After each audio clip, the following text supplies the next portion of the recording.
One of these mornings, it won't be very long. You're gonna look for me, and I'll be gone on home.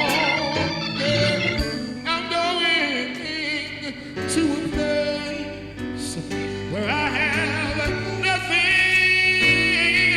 to do but just walk around. Oh,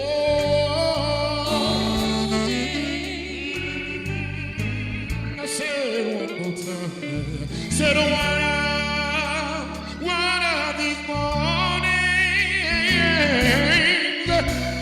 it won't be very long. Oh no, you're gonna look for me, and I'll be gone on home. You see, I'm going to a place where I have nothing to do but just walk around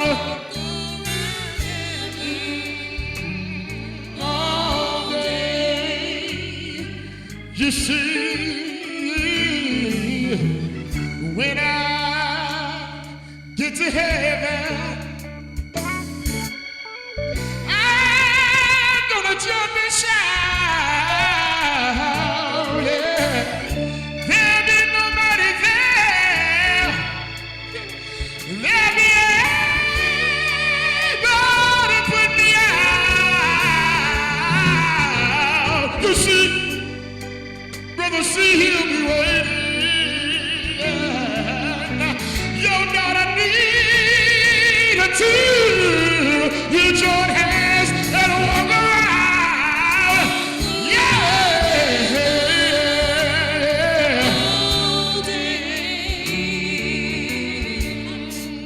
You see, God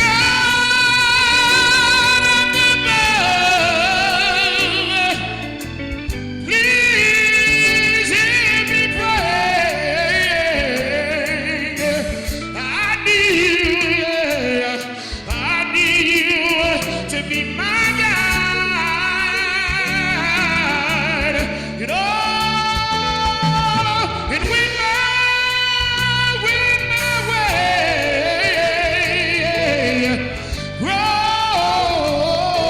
grows cloudy, I need you, Lord, I need you to be my guide. And every day will be Sunday. Sabbath will have no end. We'll do nothing, yes, we'll do nothing but sing God knows we praise. Then he'll say, well done. You see, Rose, your race has been won. Then you just walk around, walk around, yeah. Walk around, yeah.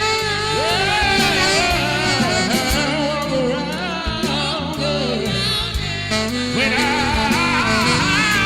sung my last song, yes. Oh, it's my last prayer. You see, when you preach the word for the last time, yeah. Oh, you wanna walk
Walk around heaven. Walk around heaven.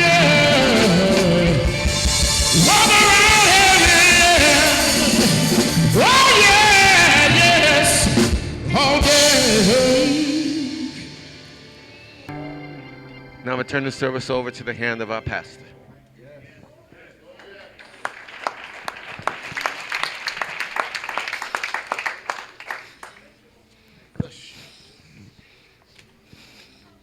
Falling in love with him, and not temporarily, but forever. Praise God for the victory. We're so happy for all of you that are here tonight. I pulled up on the parking lot and I said, look at this. I said, that's why he said it's going to be few. Few that make it to the kingdom. We have a lot of Sunday morning people. But Sunday night, we're going to stay in. Those are the people that won't make it. The ones that says, I'm going to give it everything I got. Be there every chance I can. If the door's open, I'm there. But it's a tragedy in this hour how people, they just don't want God, number one, in their lives. And they show it by what they do, how they live their life every day. I am thankful for his blessings, for all that he has done for us. It's a privilege to be here today. I am encouraged. I am strengthened. I am blessed. And I want you to have the same. This is such a good life. And it gets better every day. Every day it gets better. I am thankful. I will have you up here in a minute to push my little seat behind me. Yes. But God is good. He's so good. What would I do without him? Couldn't make it without him. I'm coming to you tonight from 1 Peter, the 3rd chapter. Father, I am grateful tonight for your blessings, for all that you've done for me, for being so good and so kind, for just being there when I need you every moment, every hour of the day. Thank you because nobody cared about me but you. Nobody really ever loved me like you love me. Thank you for Calvary, for the blood of Jesus. Thank you for being my best friend. Thank you for being my healer, my deliverer, my everything that I ever needed. I pray, God, that your divine will would be done. I pray that you would bring about a spiritual awakening and a shaking in this place, as only you can do it. And we give you glory and honor in Jesus' name. Amen and amen. The 15th verse says, but sanctify the Lord God in your hearts, and be ready always to give an answer to every man that asketh you a reason of the hope that is in you with meekness and fear. I want to preach a little while to you tonight. Be ready to give everybody an answer. You know what? There's a lot of people, they always answer the wrong time, wrong stuff. But be ready to give every man an answer that asks you about the hope that's in you. Be ready to answer that. Then he says, but be careful how you answer any situation or any person. You know what happens a lot of times? We speak too quickly. When somebody asks you a question, wait a minute. Think about the answer. Think about, is this going to be the right thing that I should say at this time? Whether or not I can answer it or not is another question. It's because sometimes we try to answer things we don't know. And if you don't know it, don't try to answer it. Because as sure as you do, you're going to sound real stupid. And somebody looks at you and says, I asked you such and such a thing, and you told me so and so and so and so. If you don't know the answer, don't try to answer it. But the word Peter said here, but be ready always to give an answer to those who ask you about the hope that's within you. What's going on between you and God? Can you really answer a person? You just say, well, I don't know. It's just, the best thing I can do is tell you that, he's good. Give me an answer. What makes you who you are? What makes you the way you are? What happened in your life that changed you? Take a moment to describe to people, because that's what's going to make the difference in whether they accept God or not. So then, if I know, I think sometimes we can't answer because deep inside we don't really have that hope. So we don't have it, so I really didn't know what to say. But if we have it, there's no way. Nobody better not ask me a question. Not a moment about this Jesus that I serve. Honey, it's been too many years. Don't start me to talking. You start me to talking, I can't stop.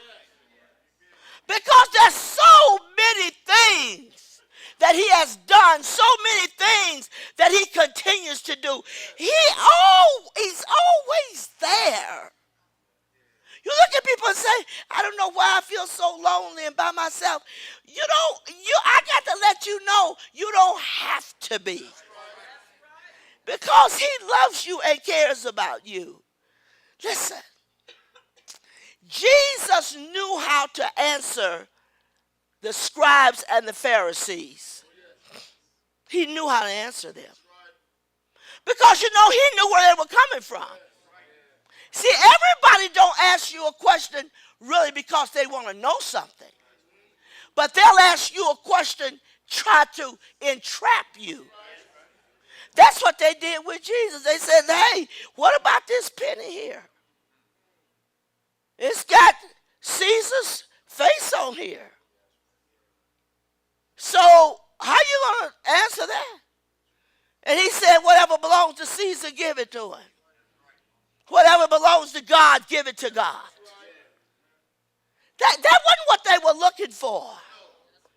They were looking to entrap him so that they could go back and tell Caesar that they weren't supposed to give him nothing. That wasn't going to happen. He knew ahead of time exactly what you were going to say. The reason you said it. The reason you asked that question. I have been asked many questions, and those that are sincere, I take that to heart. But those who ask the question about something just for the fact of, well, I just want to see what you was going to say, you're not sincere. See, man wants you to believe he knows everything. He wants you to believe that.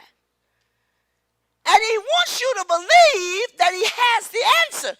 There's not a person in this room that has the answer to everything. Not even me as a pastor. I have to go to God and say, Lord, what about this? What's going on here? Because I don't know. What is this? How would you have me to speak to this? Yes. He said, that's why man leans to his own understanding. Because I need to tell you this or explain something to you or make you understand what it is, and you're telling them all wrong. Because when you lean to your own understanding, without a doubt, there's a part of you that says, see how smart I am? Boy, if we haven't seen that doing this Donald Trump stuff, I'm telling you, I've never seen such arrogance. In my entire life, I'm the smartest thing on the planet. I mean, I went to the best schools. I done this, and I built buildings, and I done this, and I done that. And he's just such a promoter of himself. I turn him on because he's a joke sometimes. I think you really believe that?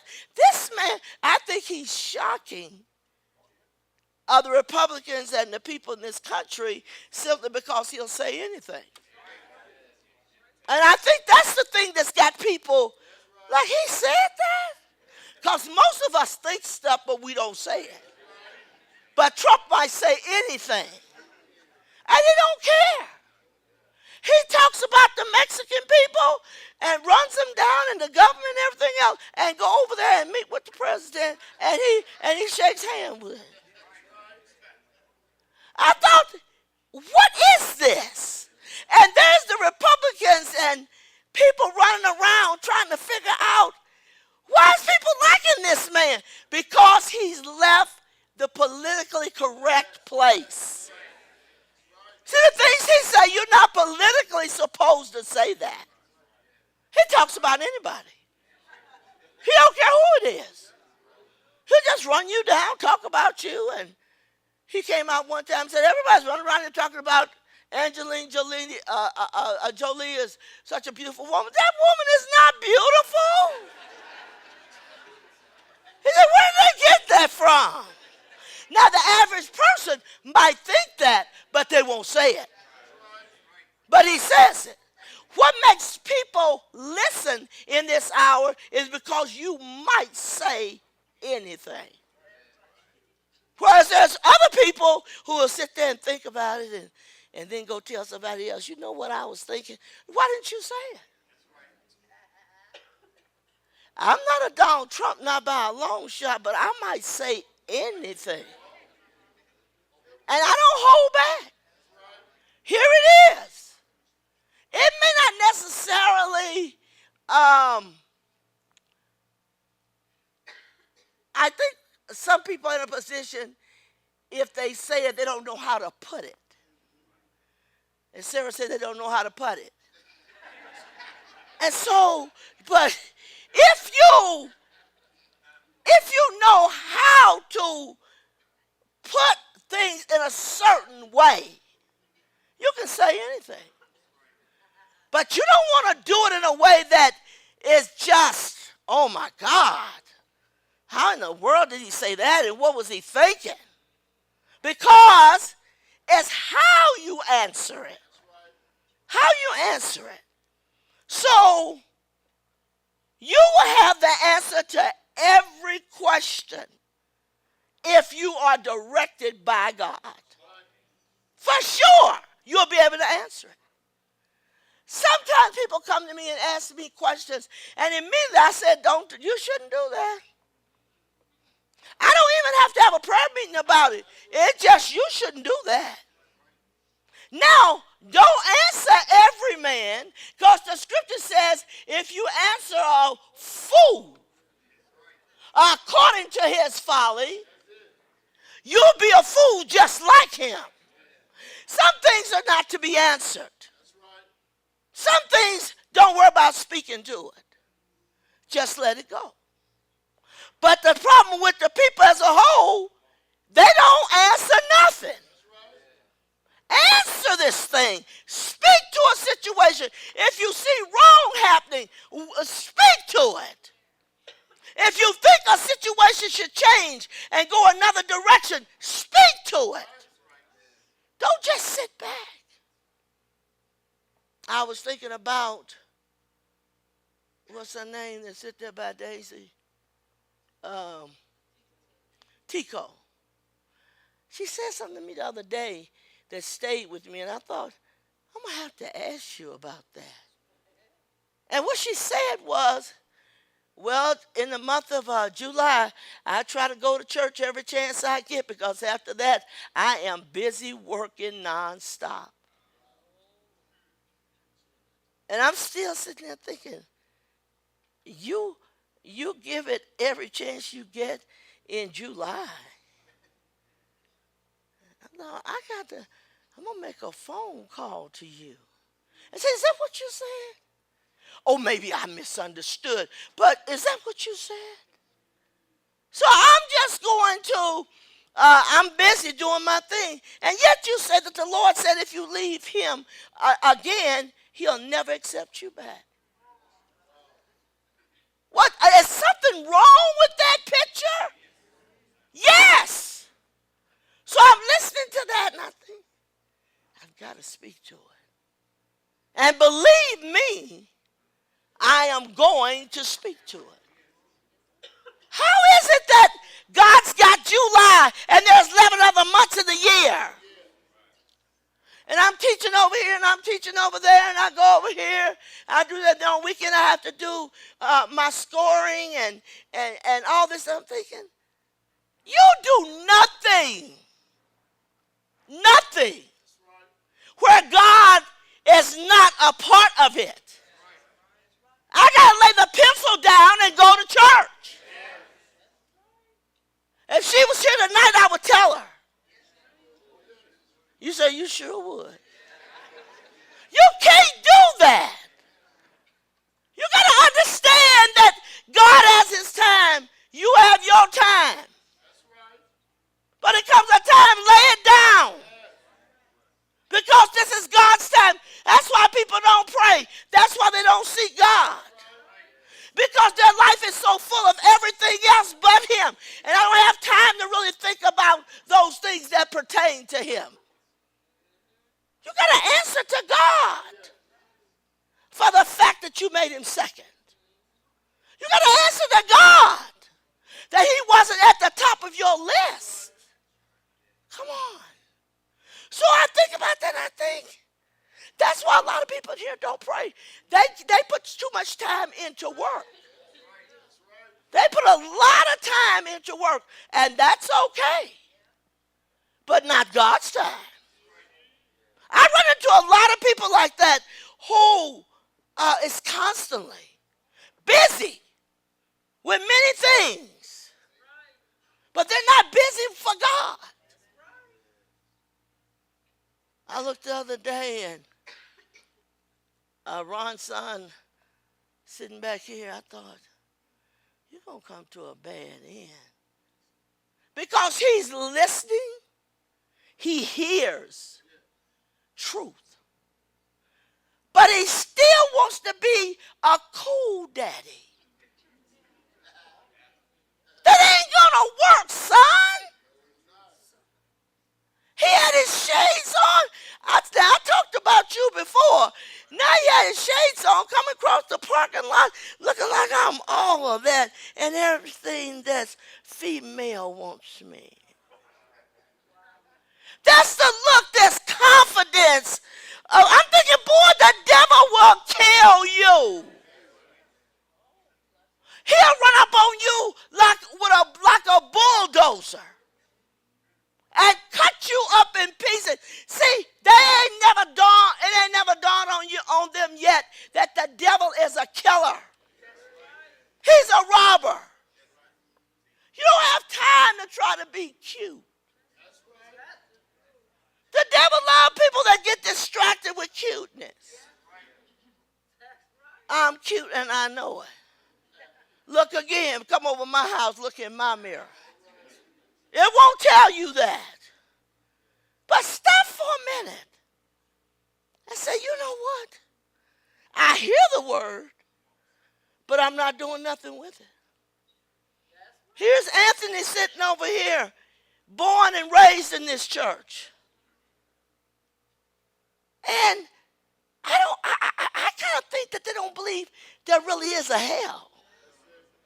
Because that's the way they treat it. That's the way they act. Like, there's really not a hell. I hear you talk about that. There's really not a hell. Yes, it is. And it is going to cost you everything when you have heard the truth and didn't do it. Everything. The person who know the truth and don't do it. He says, I'm going to beat you with many stripes. Those who didn't know. You're not getting away either because I'm going to beat you with a few stripes. You don't want God's few or many. And he's trying to get the attention of people to say, listen, do this, don't do that. Listen to what I'm telling you. Because before you know it, you are going to wake up dead. You say, are you kidding me?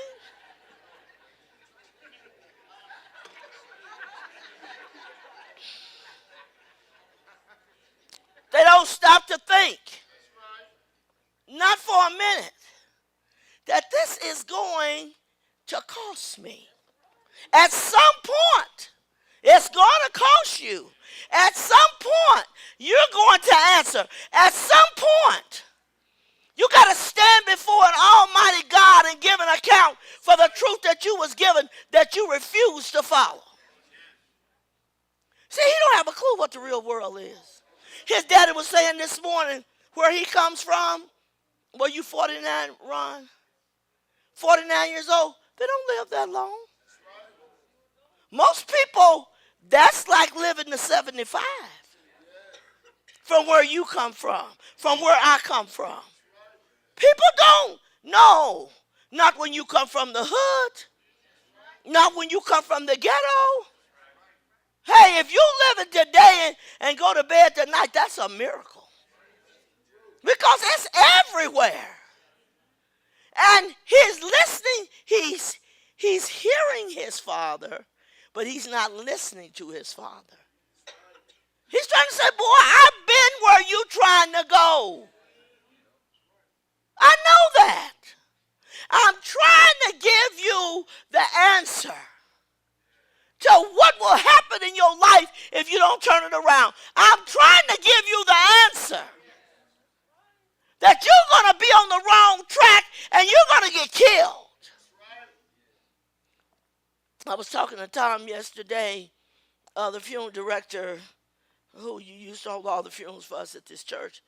And he said, Rose, I just wanted to call and talk to you. I don't want to lose our friendship. He said, I never seen so many violent deaths. He said, teenagers being brought in. You won't believe the condition of their bodies. He said, for 25 years I've been in the business, it's starting to get to me. Because the condition you see these people in, it's unbelievable. He said, we had a funeral this past week with he's a pastor of a church. He couldn't be a pastor. And he had been drinking alcohol to try to cope with the church. Now, I understand trying to cope. But getting drunk is another thing. It ain't that bad. And he goes out to some place in town and shoots him, kills himself. He said some things, Rose, things start eating at you now. He said, I don't know if because I'm getting older. But things are bothering me, the conditions you see, and people are dying horrible deaths and violent deaths. And you see these bodies being brought in that you can't hardly recognize that it's a human being. This is a horrible thing. And I said, I don't think you could make me believe that anything could get so difficult for me in the ministry that I'd have to have a drink. Are you kidding me? A drink? Of course not.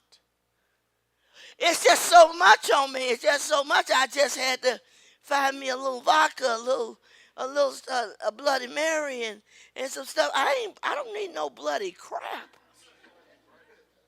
You know what preachers need to do? Preachers need to pray. Surely the crisis in our life and the pressures that we deal with every day, they're not simple. But by the same token, prayer helps you to go through it. There's no prayer meeting going on. I mean, when people just sitting around in here, there's no real prayer meeting. And I'm looking thinking, if you don't pray, you won't make it. You got to say, you know what? I better get myself together. I was looking at Donna June's daughter, and I got to talk to you.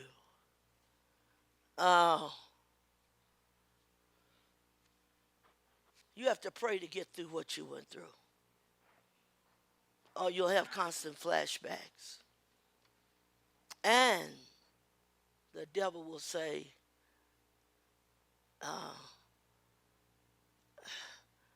I missed that.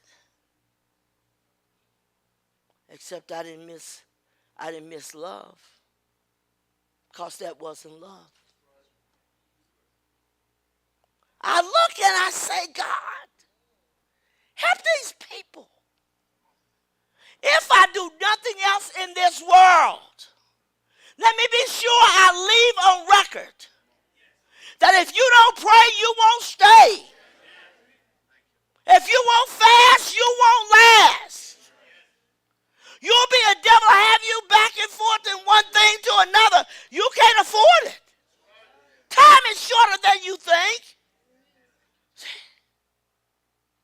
When the devil went to Adam and Eve, he said, God knows that you won't die in the day that you take of this fruit. And she started answering the devil. You don't answer the devil, you rebuke the devil. I don't have a conversation with him. I tell him you're a liar. That's not going to work. It won't work. So when you've been around as long as I've been around, you're looking at people thinking, where are you? Where are you? It's sad. See?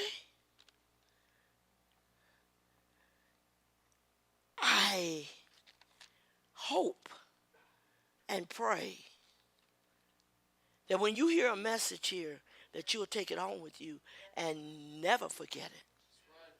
Never forget it, because every message you have ever heard is coming back around.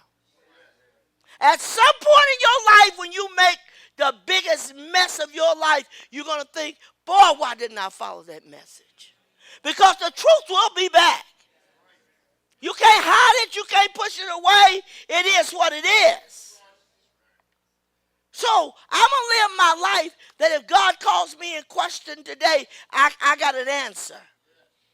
See? Sometimes I think we don't want to answer because of pride. Pride is a horrible spirit. If you've never seen it, just watch Donald Trump. It is horrible. I mean, he's just so full. I thought you're going to have a miserable time in hell. They showed the jet online last night. Somebody was telling me, did you see Donald Trump's jet? They giving you a tour. And I said, no, I never seen it. And so my family, somebody pulled it up for me, and it's a flying house. That's what it is, a flying house. It just didn't seem real. Yet his seemed small compared to the billionaire, because his was $100 million, but compared to the billionaire, his was 400 million. He kind of made Donald Trump's place look like, you know, it wasn't all that. But when I first saw it, I'm looking at, look at this. A bedroom, silk, and different type of fabric on the walls, and a place where you can go in a bathroom, not like these things on the plane we get on now that you better turn a certain way to get in. That's the littlest bathroom I ever seen. The littlest person. I thought, well, my God, if a person that was grossly overweight, you wouldn't get in that door. It is so. Now, I remember years ago, it wasn't that tight. But that's, you'll get in there back in.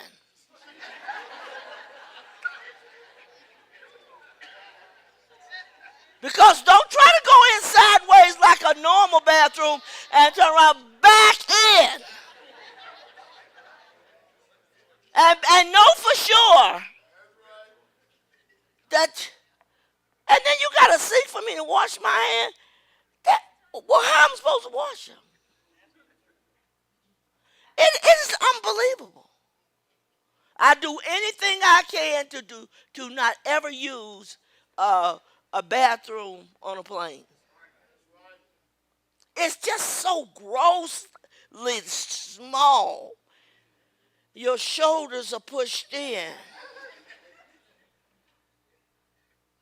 I said, is this for real? Nisa came out, she said, Mama, that place is so small. It's unreal. On his plane, he had a bathroom, huge shower, and plenty of space, and all this stuff. It just, boy. Then he had a theater room and a 57-inch TV on a plane. All this stuff. I thought, but one day you're going to answer to God. I said, enjoy it, Trump, because let me tell you, in hell, they don't have that. In hell, there is no luxury. In hell, there is no place where you can just lay back and relax. And this other man's plane, he had a whole restaurant on his. I thought, this is amazing. You even know it be 24-karat gold sinks. I just like to cut your sink out and keep moving. 24 karat? The buckles that buckle across the seat, across the front of you, is 24 karat gold. I think the other one's fastened just as good. It was amazing. Oh, I looked at just, and not one thing, not one, made me look at it and say, oh my God, I wish I had. Oh no. I got something far better than that. I got something far greater than that. I got something that's not temporary but is eternal. This is a bunch of garbage. You know how many people you could feed on the ground that are starving to death while you got a 24-karat gold buckle?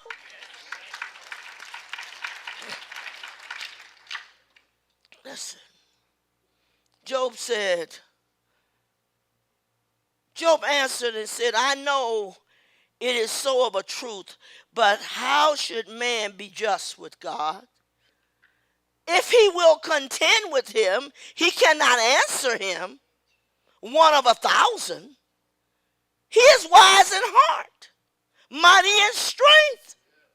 Who hath hardened himself against him and hath prospered?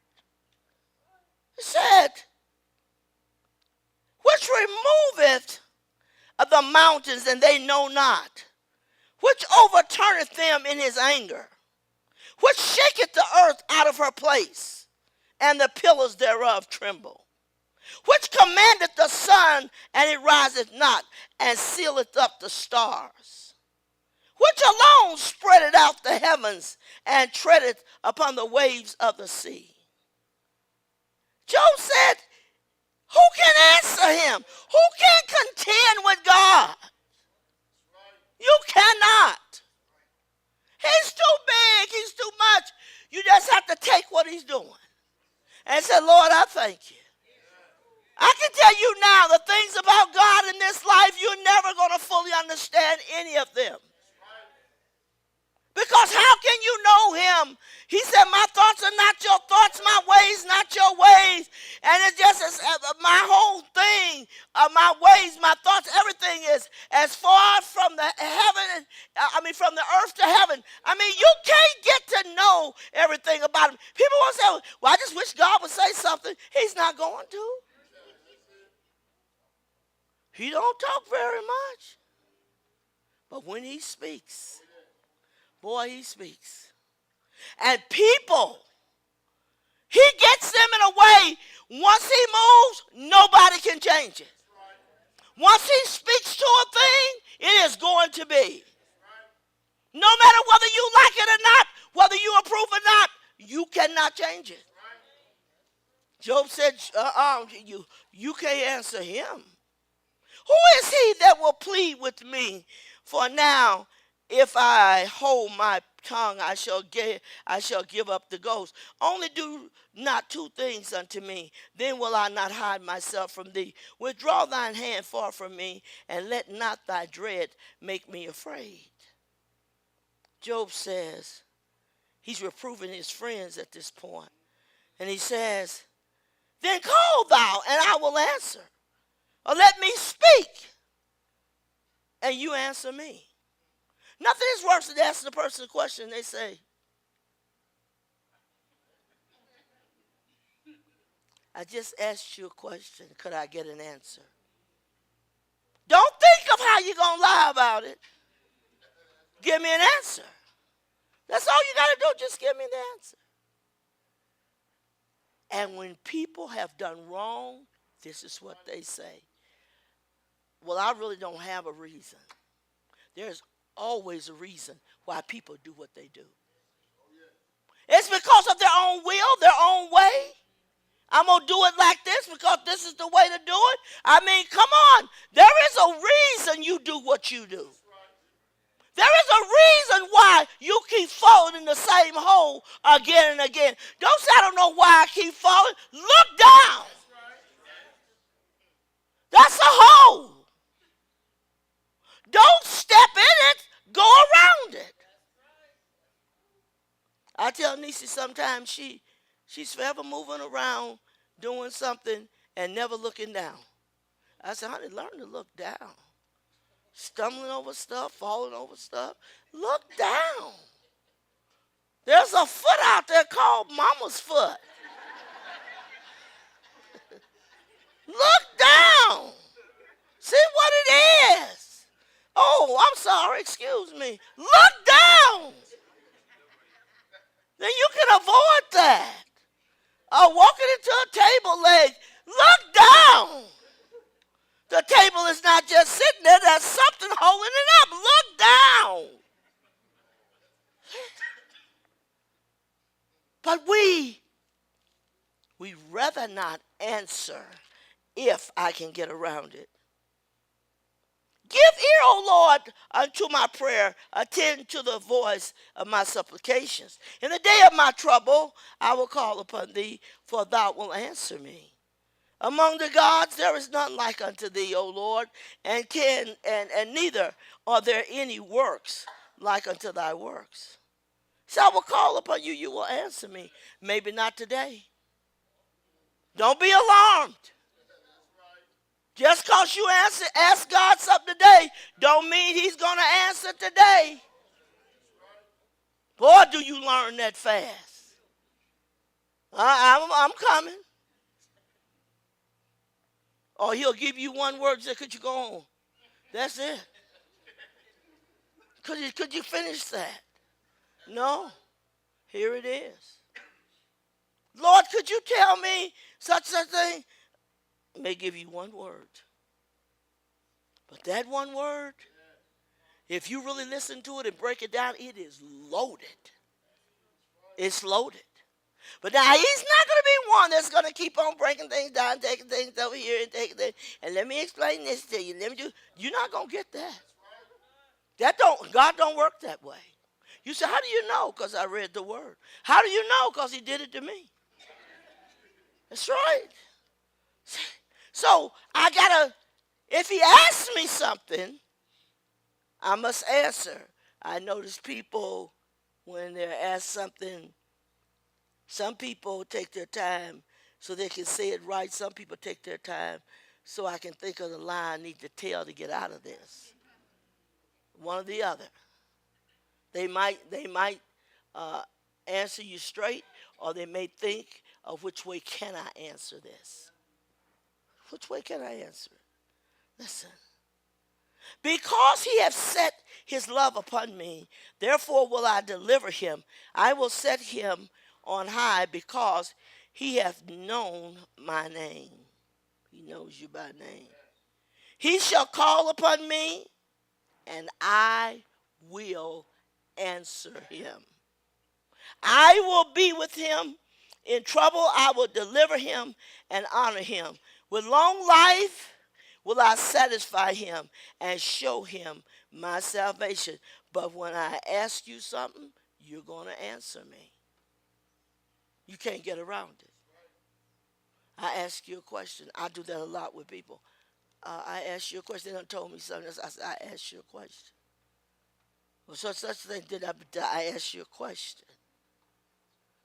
Well, what is it? I don't know what it is. I don't know what it is. Yes, you do. You don't want to tell it. It sounds bad. It makes me as a person look bad. So that's why I'm not going to say it.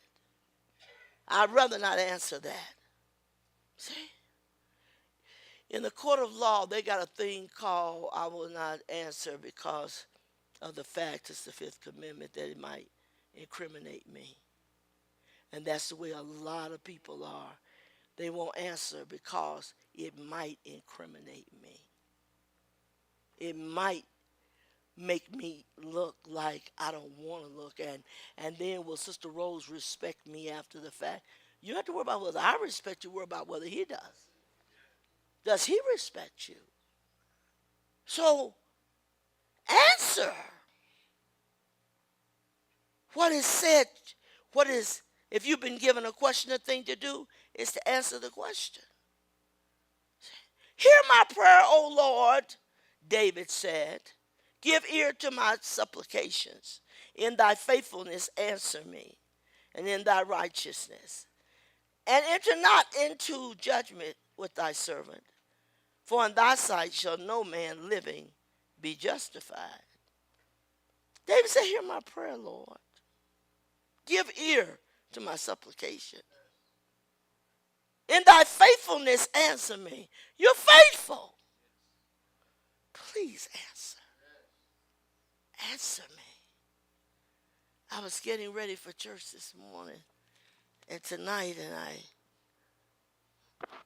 sometimes you don't know why God has you going through what you're going through. You wish he would tell you. Job, he didn't know why he was going through what he's going through, except the devil, when God asked him, have you considered my servant Job? And he said, well, you got a fence around him.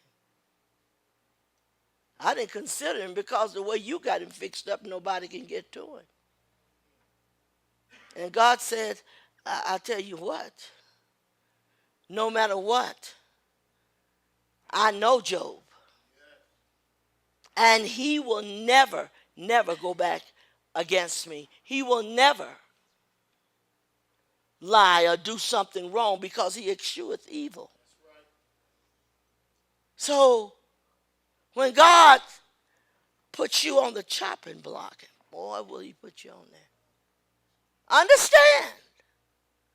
You're going to ask me anytime, Lord, what's wrong? Is anything else wrong? Is it okay if I get up now? No, lay back down. I'm not finished with you. I am afraid for some people in this church that has had warning after warning after warning after warning. I am afraid that when judgment comes, how strong will it be? Because he that is being often reproved and harden his neck and shall suddenly be destroyed, and that without remedy. I'm not coming to you again. When God quits coming back to you, dangerous. Dangerous. I look at Phil, he said, I want to be back in church. I've been here 20-something years. I want to be back in church. Please let me come back. I ain't seen no shout. I ain't seen no run. I ain't seen no praise. I'm thinking, why did you want to come back? Can I please? Yeah, but why? Because if I want to come back, it's because I want to serve him. I want to love him. I want to give myself more to him. I want to glorify his name. What do you want back for? I want back because it's the ark of safety. I feel safe here. I feel like people care about you here. I feel loved here. I feel this or I feel that. And that's why I want to come back. But I really don't want to come back because I want to get closer to God, because it ain't happening. Which means in time, you'll be gone for good. In time, you'll either get all the way in or all the way out. There is no such thing as that I can just come back and sit on the pew and do nothing and just sit there. That's what took me out the first time. That's what caused me to look at the wrong stuff on the computer. These are the things that mess me up. What place do I need to go that I don't have to deal with that no more? The only way I don't deal with it, I got to go to another place. I can't stay in the same position, same place, and not repeat the same thing. There's no getting around it. So I'm still doing the same thing. I'm not praying. I'm not fasting. I'm not consecrated to God. Well, what the devil used before, he's going to use again. Why? Because it works. It works. You cannot stay the same. You have to change. You have to change residence. I got to move over here. Because right here I keep on repeating the same thing over and over again. And I ask myself, why do I keep doing this? Because I never move from the place where that happens at. Move from that place. I got to get out of here. See, number one, you analyze, what brought me here? Why has this been a repeat offense? Why is this a transgression against the word of God? Why do I keep breaking down? Why don't I stay strong? What is this? I got to get out so that I can keep the victory no matter what. But if I still hang on to the same place again and again, I'm going to return. And one of those times you're going to return and you're never coming back. Think about it. See? If you don't, you say, well, boy, they came back just like that girl, Teresa. She said, I just want to come back at the church. I just want to do it right. I know I need to do this. What sent you back? Same thing you did before. Didn't pray. Didn't fast. Full of lust and evil. You have to clean that stuff out. Or it keeps on adding to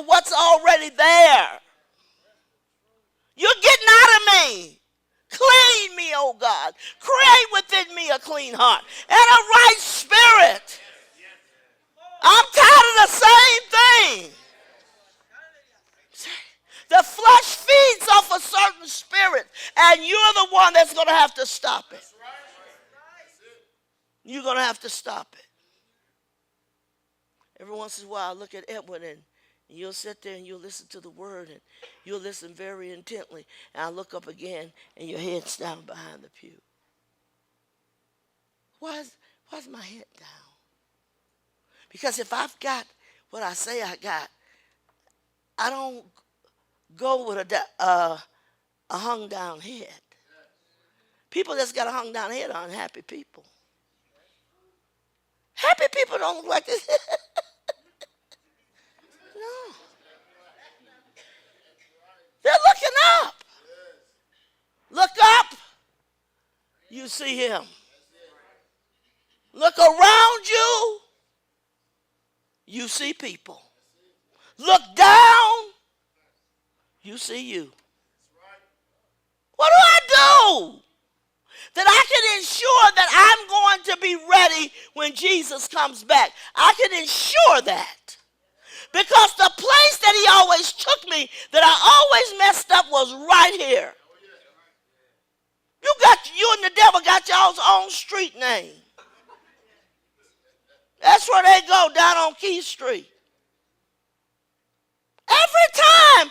And you think by now you recognize the street? That's the street I was on before when I broke my neck. Let me get over here. And don't ever go back to it. Don't ever go back to it. Because without a doubt, it's going to eat you up. It's going to eat you up. That's what caused Israel, many of them, to die in the wilderness, because they continued to reminisce about where they came from. Another thing he does to people, he make them get tired and weary, as the message I preach, with the way. I'm tired of doing it like this. I'm tired of praying. I'm tired of reading my Bible. I'm tired of always having to go to church. I'm tired of this. When you start getting weary, you're going to give up. There's no such thing. Who was I talking to the other day? Said, I might be tired, but I ain't too tired to keep fighting. Ain't no such thing. Ain't no such thing. I'm not too tired to keep pushing. I'm not too tired to fight the devil to the bitter end. I'm not too tired.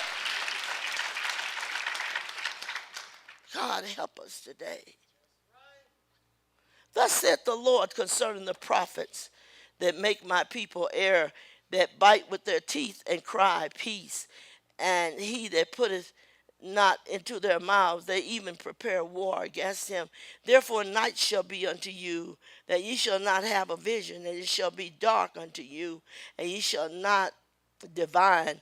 And the sun shall go down over the prophets, and the day shall be dark over them.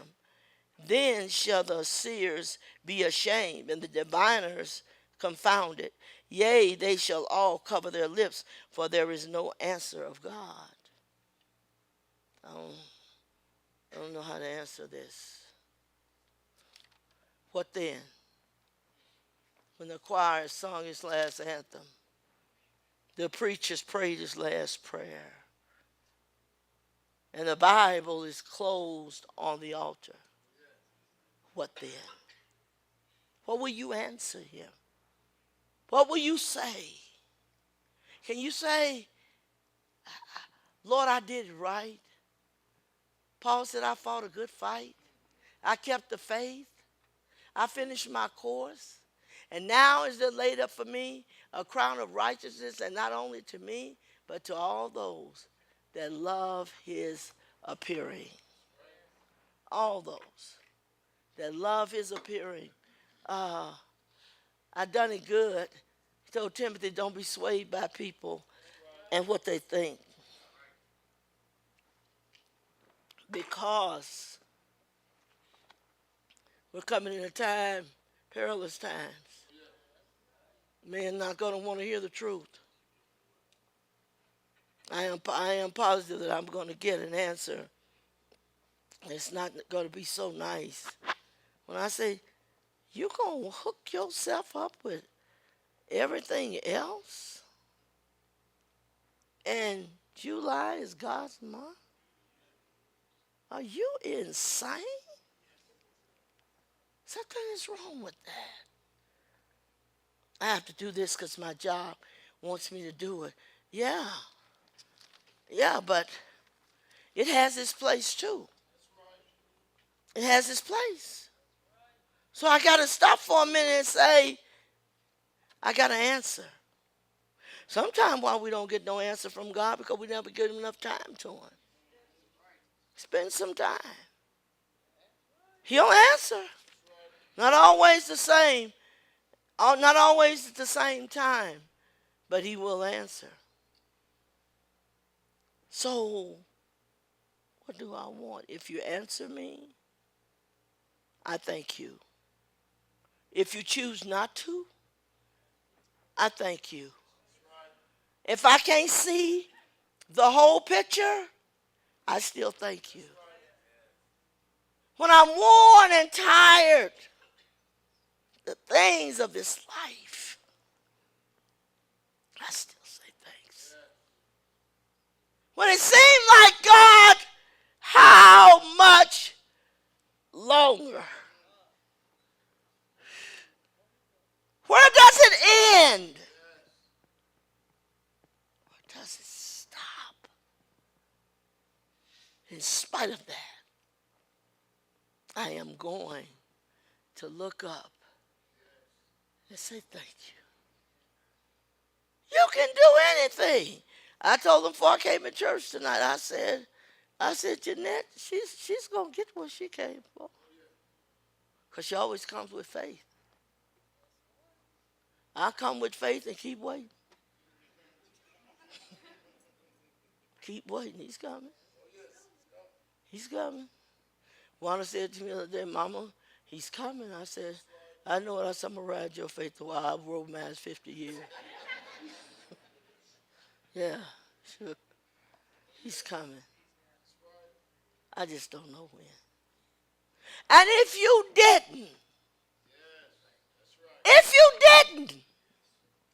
I'm still going to say thank you in the midst of it. Hey, you don't want to put yourself in a place where you don't have an answer when God asks you something. When this leader come to you and say such and such a thing. Don't give me what's convenient. What sounds good. Wait a minute. You know what, Sister Rose? There is no reason. I'm just full of pride. My pride won't let me do it. My pride won't let me say it. My pride keeps me from answering it right. You got pride? Get rid of it. Pride goeth before destruction. A haughty spirit before a fall. Before you ever destruct, the first thing that's going to precede is pride. Before you ever backslide, the first thing that's going to happen, you're going to get proud. That's what brought the devil out of heaven. Proud. It's amazing. I was listening to Matt yesterday talking to me before I left, and he said, Sister Rose, I told the Lord, I don't bring nothing in this house, in your space. That's not right. I almost wanted to say, huh? What are you talking about? But everything that's good that I can take away, I want to take it away.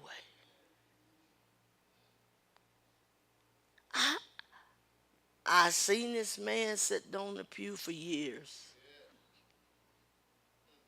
But when I heard that, I thought I didn't quite know you yet. And he meant it. It wasn't just words. I feel like I'm blessed and honored to be here in this presence. Honey, I've had some folks come in and out of that the only thing they wanted to do was get out as quick as possible. Matt stood up on the steps and talked and talked and talked to us, went up the steps, come back down, talk some more.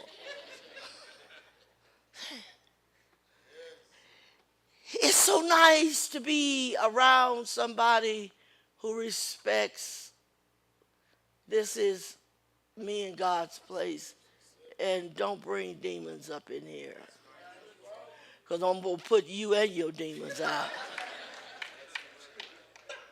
This is all I got. This is my place. Let's have peace in here. I have to deal with issues every day, but this is me and God's place. And continually looking for, I used to say this to the Lord, I'd like for somebody to be here that would look at around and they would ask you, is there anything that I'm missing? Is there anything else that I need to do? No, Island, I just want to slop this up right quick and get out of here. I've had some sorry people. Sorry jokers. They come up in there and they look like they're going to work. A few minutes, you think you got a two-headed monster. Oh, you see. And I'm thankful for what I have and what God has given me. I kept saying, God, we got to have somebody. And I said, it ain't never dawned on Denver that his replacement is here. When your replacement comes, that means your time is short. It ain't never dawned on him. Just walking around talking about he's a little me. He's a little me. I said, baby, ain't no little you. If that's a little you, we better get him out of here. No. It's not a little you. He was telling Matt something to do the other day, and I said, don't listen to nothing he tell you. You have if the teacher's doing it wrong, it'll show you how to do it wrong. We will teach you. We will show you. Because he's been doing it wrong for years. Just, if he say something, look at him. Observe. But don't do it. You'll have some crazy hanging out the ceiling, all kind of stuff. Because he's trying to prove a point. This boy don't need to prove himself. He is who he is. When I got to try to prove to you I'm smart, when I'm dumb as dirt, what a waste of time. A waste of time. When I call you, I called some people this week. And don't get up and tell the church, I thank you for that call. I called you. You ain't got to tell the folks that I called. If that's the case, I could call you in here. I'm trying to give you a break.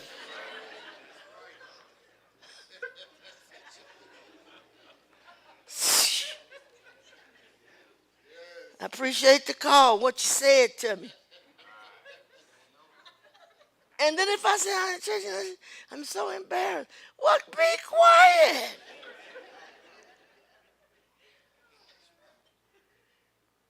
I asked the people some questions. I asked her husband a question. No, Sister Rose. My wife. No. I said, when you get in touch with her, have her call me. Because I'm knowing you can't see off the top of your nose. His wife called. I said, I need to ask you something.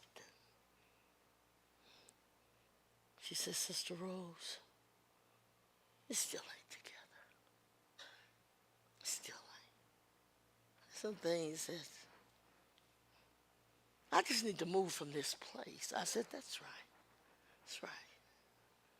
Just move from this place so that you can be ready when he comes, because he's surely coming. Tonight, I want you to take this home. And I want you to call yourself a fast this week, some sort. Ain't making me eat, but try to call yourself something. And make up in your mind that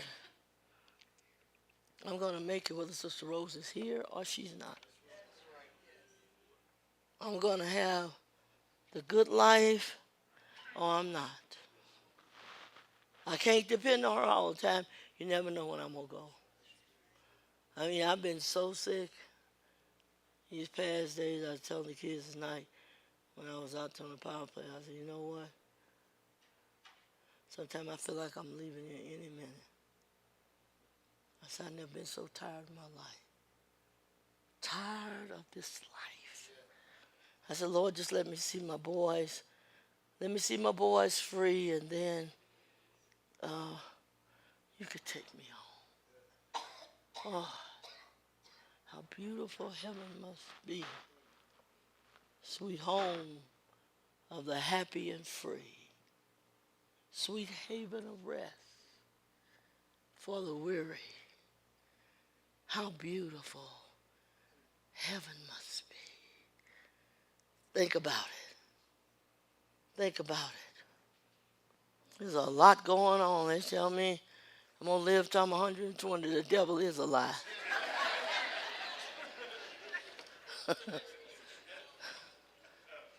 It's not going to happen. Are you stupid? I would think that God said, I'm going to curse you. 120? Are you kidding me? No, sweetness. Bless your heart. No. My grandson said, you'll be here. See your great-grandbaby. I said, I ain't seeing nothing.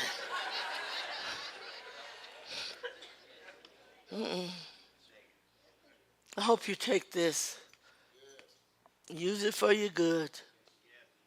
Pray for your pastor this week. Everything here will come back in the check.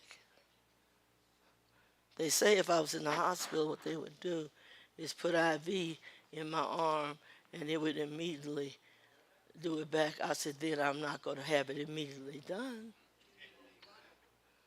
I have to take a slower process. I'm not going there. I wish I had my own little ball and needle sitting by my bed. Stick it in there. That's not going to happen. We love you and appreciate you in the Lord. Stand to your feet. Come on, musicians.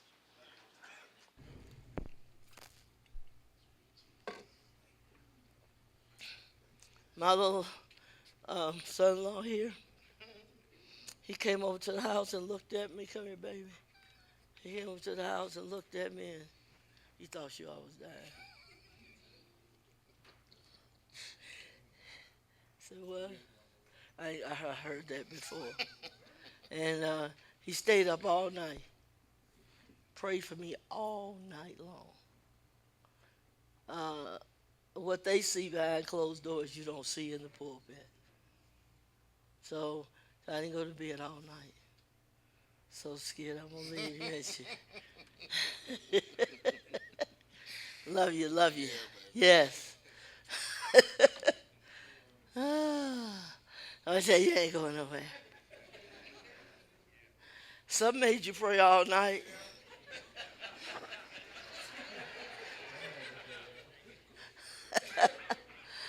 God loves you. give them a song. I'm going home and go to bed. Thank you, God.